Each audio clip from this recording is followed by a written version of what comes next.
I'm Femi OK. Welcome to the bonus edition of The Stream. It is the director's cut that leaves no great conversations behind. All of those juicy chats that we have with guests after the show are right here in this episode. Coming up, an uncensored conversation about the 100th anniversary of the Chinese Communist Party from Al Jazeera correspondent Katrina Yu. You'll get to hear details that citizens in China are not allowed to talk about. We also captured the moment on screen when Jewish comedian Noam Schuster slipped from comedy into activism while discussing how humor has the power to bring Israelis and Palestinians together. Let's start with the writer and poet Clint Smith, who appeared on The Stream to talk about his new book, How the Word is Passed, a reckoning with the history of slavery across America. After the show, we talked about the deeply personal reasons that drove Clint to write the book. And as he's also an award-winning slam poet, there was no way I was going to let him go without doing a reading. Take a look. In New Orleans, there are over 100 schools, roads, and buildings named for Confederates and slaveholders. Every day, Black children walk into buildings named after people who never wanted them to be there. Every time I return home, I drive on streets named for those who would have wanted me in chains. Go straight for 2 miles on Robert E. Lee. Take a left on Jefferson Davis. Make the first right on Claiborne. Translation, go straight for 2 miles on the general who slaughtered hundreds of Black soldiers who were trying to surrender. Take a left on the president of the Confederacy who made the torture of Black bodies the cornerstone of his new nation. Make the first right on the man who permitted the heads of rebelling slaves to be put on stakes and spread across the city in order to prevent the others from getting any ideas. What name is there for this sort of violence? What do you call it when the road you walk on is named for those who imagined you under the noose? What do you call it when the roof over your head is named after people who would have wanted the bricks to crush you? You're so personal in the way you tell the stories. I feel what you're feeling in your gut. There's one memorable moment where you say the muscles around your mouth twitched and you didn't even know you had muscles in that particular part of your mouth, and I'm thinking, okay, now I'm scared. Mm. Why did you write like that? Because that is the writing of a novelist, not necessarily of a historian. Yeah, I appreciate you saying so. I came of age as a writer, as a poet. You know, my first book is a collection of poetry, and I think part of what poetry does is it teaches you how to pay attention to the world around you, to pay attention to what's happening inside of you, inside of your own body. And I attribute my life as a poet to the ability to write this book in this way. It would have felt dishonest to write it in any other sort of way. And so I wanted to incorporate the best of the history, the best of the journalism, the best of the literature, the best of the poetry that I have spent time with. And to sort of bring it all together to create what I hope is one contribution to this really rich body of work that exists from scholars and journalists and writers across centuries in this country, to help make what I hope is a helpful intervention in our public discourse, and to do it in a way that feels unique to my sensibilities and how I sort of see and move through the world. What does it mean for you to be doing the work that you're doing with two little ones, a 2-year-old and a 4-year-old? I'm surprised you don't have more grey hair. But anyway, what does it mean? What does this mean in the context of you being a dad? It's everything. I mean, my children are, it's cliche, but I guess everything's cliche for a reason. They are the center of my life. And this, as the dedication says, this book is for them. I wrote the sort of book that I would have wanted to read when I was growing up, that would have been really helpful for me in attempting to make sense of this world. Mm-hmm. And I think more broadly, I am what I hope that they learn, not necessarily right now, they're 4 and 2, but ultimately is that we are a part of a tradition of people, in a lineage of people who fought for a freedom that they knew that they might never see themselves, right? People were fighting for freedom in this country, Black folks, for generations, from the moment we arrived on these shores, which means the vast majority of enslaved people who fought against freedom, or fought for freedom rather, never had the chance to see it for themselves. But they fought for it anyway because they knew that someday someone would. And what I want my children to understand is that our lives are only possible because there were people fighting for something they knew they might never see.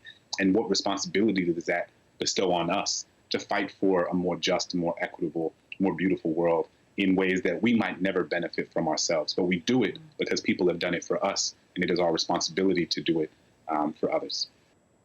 Seconds after that conversation had ended, my copy of How the Word is Passed was gone. The word was passed. And that's because Ed Hill, who's the stream Steadicam operator, was so moved by how passionately Clint had talked about Black history that he asked to borrow my copy. You can watch the full conversation at stream.aljazeera.com.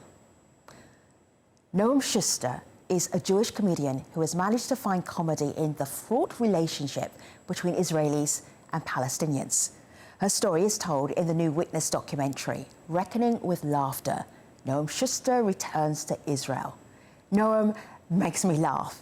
In the documentary, you really get a sense of her warm and slightly wicked sense of humour. After the live show with Noam and the film's director, Amber Ferris, I wanted to know how Amber managed to capture so much comedy on camera, because not all films about comedians are funny.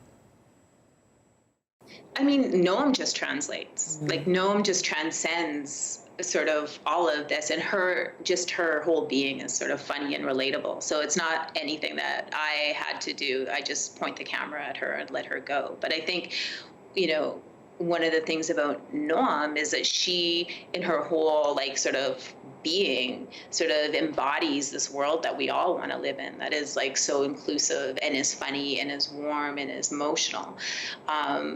And so, you know, as a filmmaker, there's not a lot that I have to do. I just have to, you know, tune into her. Yeah. Do you see how amazing it is when women work with women and want to like the stories of women? You know, it's very common. You see Jewish filmmakers make documentaries about Palestinians or Arabs.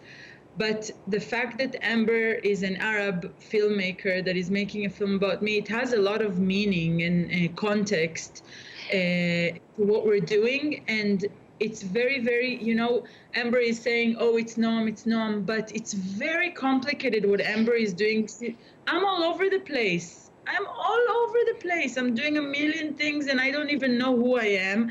And Amber manages to grab this piece and this piece and this piece and tell it in a story that makes sense. So Amber, like, no one would ever get like what I'm doing, and you know, we're doing it. It's a whole brilliant.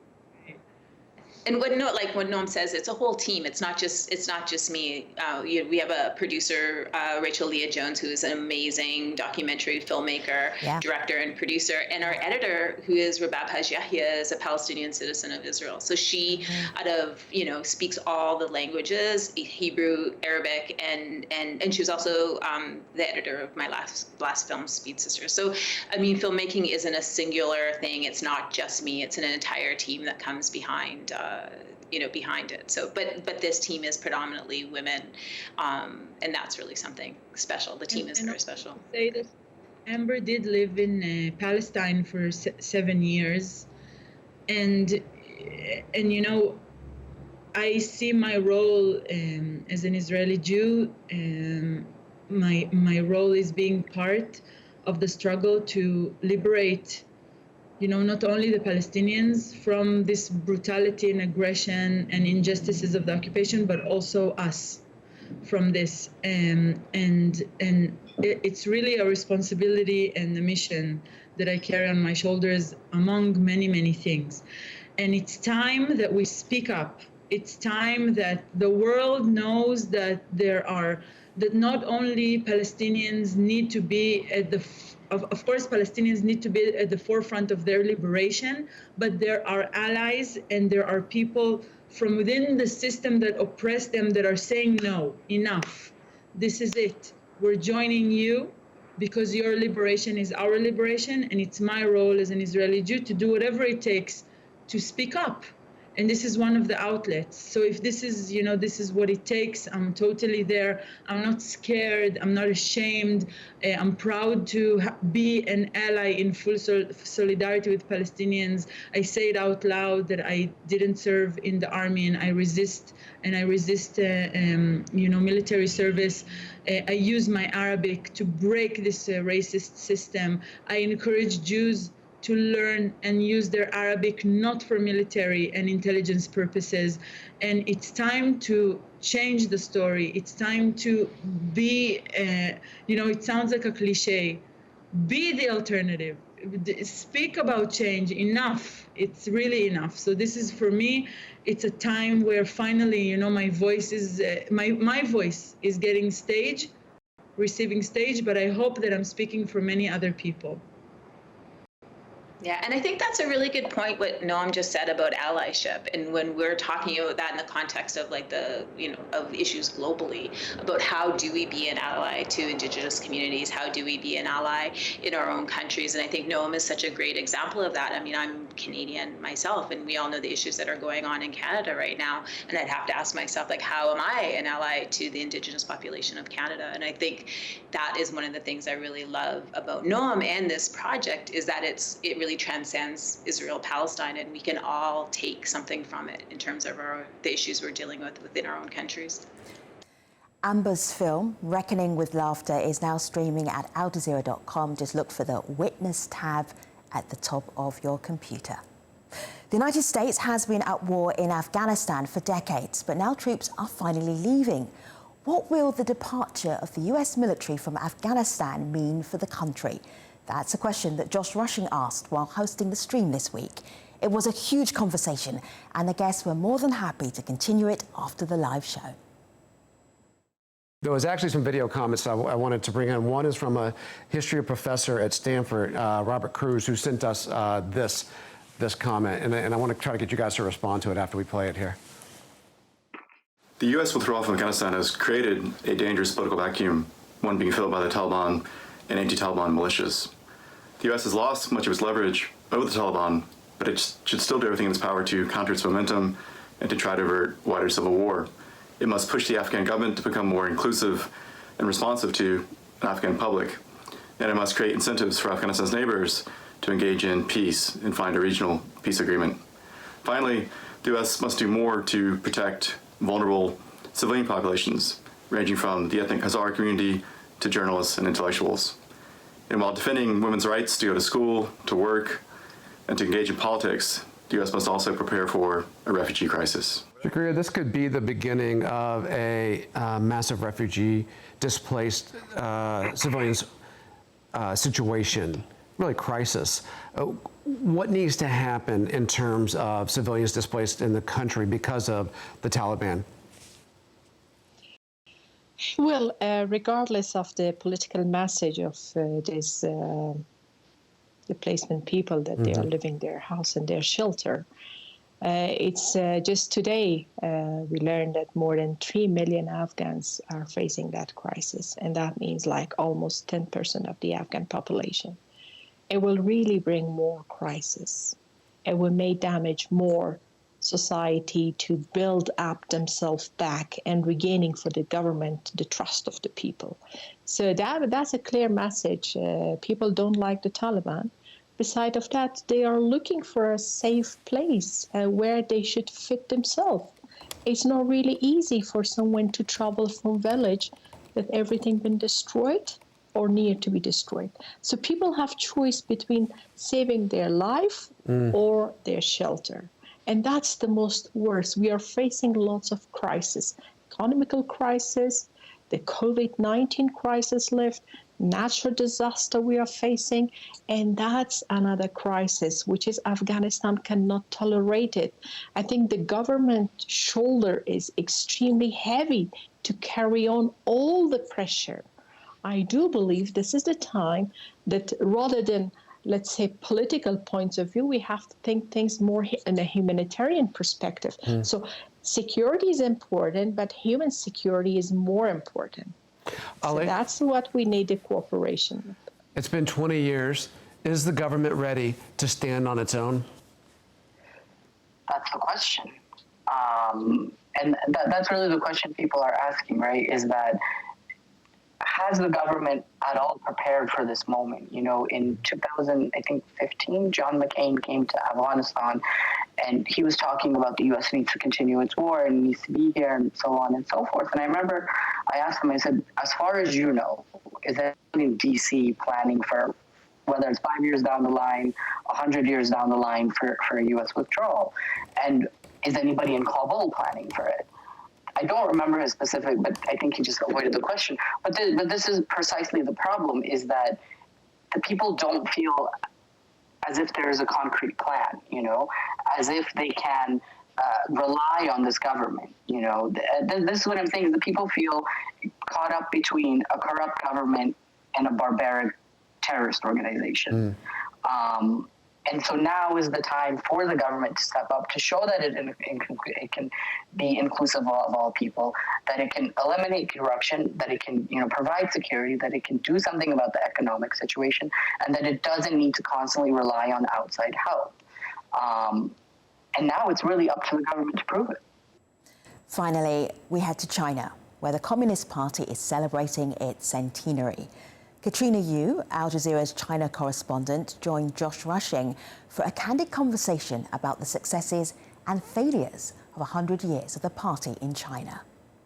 You know, in the US, and at least in academic circles, we hear all the time that this is going to be the Chinese century. That the last one was the US century, now it's going to be the Chinese century. It is kind of amazing to think that it went from that kind of backwater agrarian society to, in 100 years, it's going to be like a hegemonic kind of century forward, or at least that's what people are looking toward.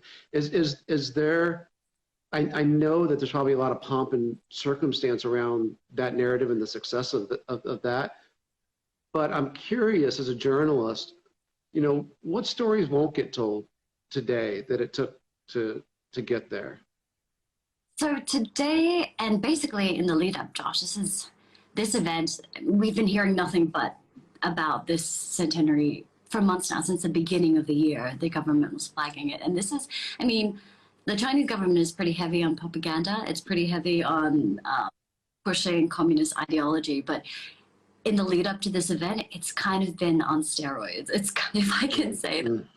It's nationalistic, patriotic fervor is reaching this fever pitch crescendo today. In every form, you can't avoid it. It's in the newspaper, it's in TV dramas. Every cinemas all around the country have been commanded to show propaganda-based films, like on a regular basis of the year. So what you are hearing is this message about success, this message about achievement, how the Chinese government was able to get things together for the people and deliver in bringing millions of people out of poverty, is what they say. Deliver by making it so that people's standard of living has increased astronomically in the past few decades. And many people in China who are in their 50s and 60s, they believe it because they lived through that time where they couldn't eat. They lived through chaos of the Cultural Revolution. So for them, there is a lot of reasons to party. You know, they went from not to go to school, not being able to have access to a solid rice bowl of food, to now living in a way that, you know, that is relatively well compared to a lot of the world, certainly a lot of the Asia region. So you are hearing all about that, for sure. And there's. Did you say they're doing it at Tiananmen Square?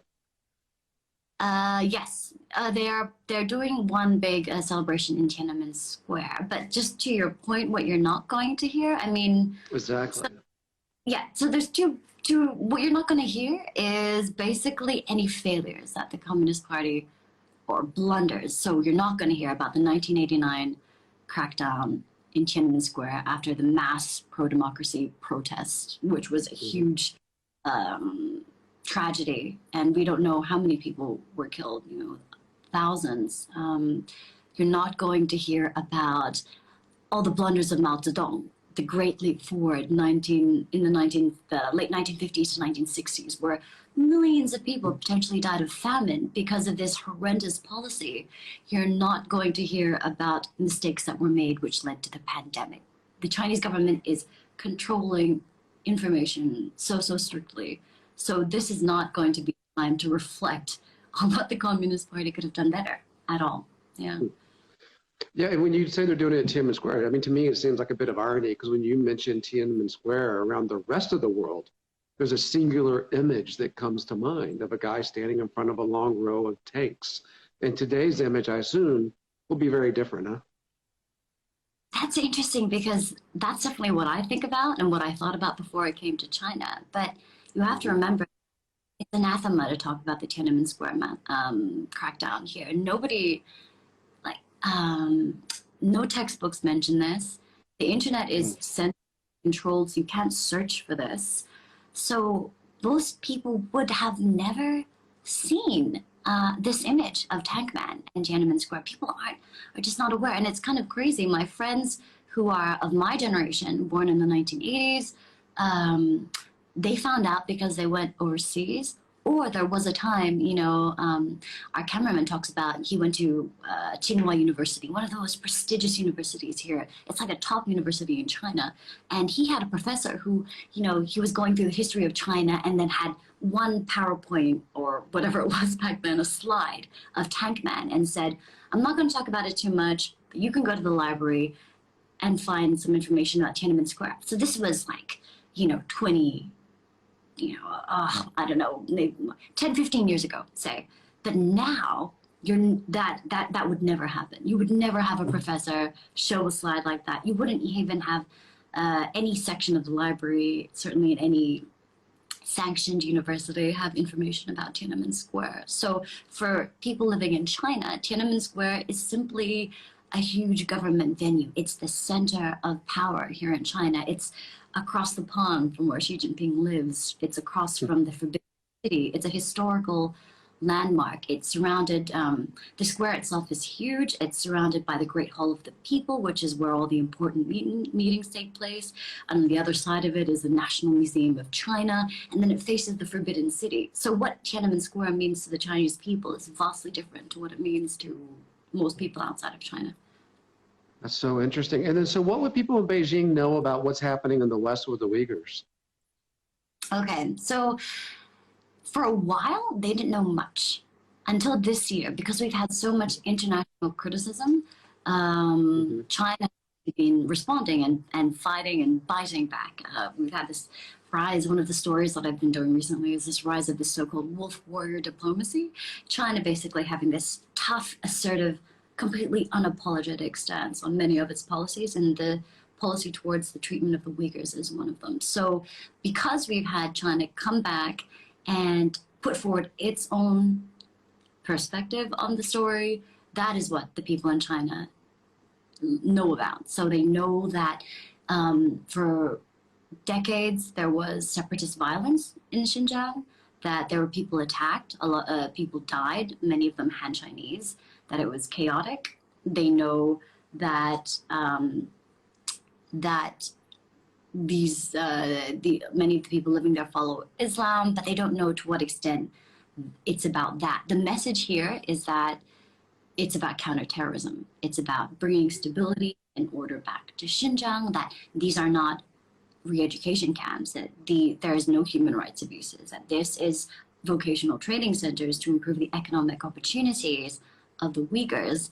And then they, you know, state media and the government here will like flash a bunch of numbers and a bunch of figures like, look, people make more money than they ever did. People, they actually have been, one of the things recently that they've been trying to push with the census figures is saying, actually, the numbers of the Uyghur population have actually grown since our policies. Katrina Yu talking to Josh Rushing on Instagram Live. The ajstream Instagram Live series airs Monday through Wednesday at 20:30 GMT. And if you follow ajstream on Instagram Live, you'll get alerts every time we go live with a guest. And that's our show for today. I will leave you with photos from China's 100-year anniversary celebration of the Communist Party. Thanks for watching. See you next time.